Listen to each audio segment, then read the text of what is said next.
ममता बनर्जी की टीएमसी टुकड़े टुकड़े हो गई। हलचल तेज है। बंगाल से लेकर दिल्ली तक जबरदस्त एक्शन नजर आ रहा है। मीटिंगें हो रही हैं, मुलाकातें हो रही हैं, खबरें आ रही हैं। अब तक जो कुछ हुआ आगे उससे भी बड़ा होने वाला है। दिल्ली में दीदी की पार्टी उस वक्त टूटी जब वो खुद दिल्ली में मौजूद थी, इंडी गठबंधन की बैठक में आई थी। ममता बनर्जी इंडिया अलायंस की मीटिंग के बाद आज सोनिया गांधी से मुलाकात करने पहुंची हैं। तस्वीरें सामने आ रही हैं। अपने हाथ से पार्टी की कमान खिसकते देख ममता लगातार बैठकों पर बैठकें कर रही हैं। अपने लिए समर्थन और सहानुभूति दोनों जुटा रही हैं। बुआ दिल्ली में है तो भतीजे का इंतजार कोलकाता में सीआईडी कर रही है। आज शाम 5 बजे तक का वक्त था, मियाद थी कि भाई पेश हो जाइए। तीसरा सम्मन सौंपा गया था।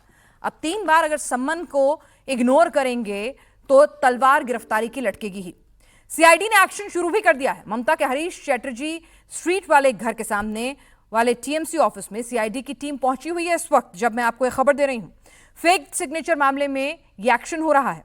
बुआ भतीजे की टेंशन हाई है तो टीएमसी के बाकी नेताओं पर पब्लिक का गुस्सा फूट रहा है। विधाननगर के पूर्व मेयर सब्यसाची दत्ता पर लोगों ने फिर अंडे और टमाटर फेंके।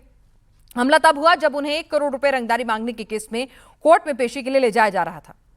तो अब जरा सोच के देखिए, जो बच गए हैं उन पर लाठी, डंडे, अंडे, टमाटर पड़ रहे हैं। भीड़ उनको मार रही है। गुस्सा कितना ज्यादा है कि वोट की शक्ल में निकला, लेकिन उसके बाद भी अब जब कार्रवाई हो रही है तो अब भी रह रहकर लोगों का गुस्सा फूट पड़ रहा है।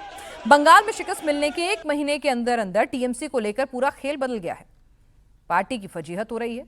दीदी का पार्टी से कमांड पूरी तरह से गायब नजर आ रही है। अभिषेक बनर्जी जो एक डायमंड मॉडल की वकालत किया करते थे, बताते थे कि दिल्ली को पूरी को उठाकर ले आइए, आज अपनी पार्टी के गिने चुने विधायक और सांसद भी जो हैं वो अपने साथ नहीं रख पा रहे हैं। हर कोई उनको क्रिटिसाइज कर रहा है। राज्यसभा की बात कर लें, लोकसभा सांसदों की बात कर लें, विधायकों की बात कर लें, हर कोई दीदी के खिलाफ आ खड़ा हुआ है। अब लोकसभा में 28 में से 20 सांसदों ने रास्ता बदल लिया है। काकोली घोष उनकी अगुवाई कर रही हैं। टीएमसी नेता कल्याण बनर्जी अपनी पार्टी की इस दुर्दशा के लिए सीधे सीधे अमित शाह को ही ब्लेम कर रहे हैं, जबकि बागी नेताओं का कहना है कि टीएमसी के भ्रष्टाचार और तानाशाही की वजह से उन्होंने बगावत का रास्ता चुना। अब सवाल यह है कि क्या टीएमसी का वजूद यहां से खत्म हो रहा है? सवाल यह भी कि क्या बुआ भतीजा अकेले रह जाएंगे? चर्चा इसी पर करेंगे। अब बंगाल में आगे क्या होगा? सलाह और सुझाव तो ये भी दिए जा रहे हैं कि टीएमसी का कांग्रेस में विलय कर लीजिए। संजय राउत ने पूरी वकालत की है। क्या कुछ हो रहा है? क्या खिचड़ी पक रही है? और क्या 20 का नंबर जो है, जो दल बदल कानून अगर नहीं लगवाने देना चाहते हैं आप इन सांसदों पर, उसके लिए वो 20 का नंबर कितना जुट गया है? दावे तो बड़े बड़े हैं। सबसे पहले कल्याण बनर्जी ने आज सीधे सीधे बीजेपी को कैसे ब्लेम किया है सबके लिए, वो सुनाते हैं, फिर चर्चा करेंगे। खास मेहमानों का पैनल जुड़ चुका है। उन 20 लोग को कागज क्यों नहीं दिखाया yesterday? लिस्ट दिखाओ। Do you know the 20%? Tell me. Let me tell you, we are very happy. These double character peoples have gone. Good riddance of bad rubbish. We need a fresh blood. Leader is Mamata Banerjee. So, go it. Leader is Mamata Banerjee. Symbol, Trinamool symbol. We don't bother. We are very happy. 20 की उसका ज्यादा भी हो जाएगा, कोई असुविधा नहीं है। This bad blood should go from the body. सब तो दीदी का पास बैठे थे 7 दिन पहले। दीदी जब बात करते हैं, दीदी आपको साथ है।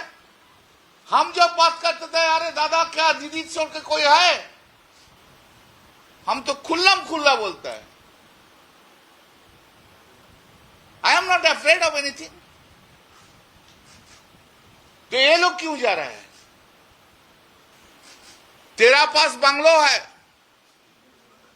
तेरा पास रुपया है, करोड़ रुपया है,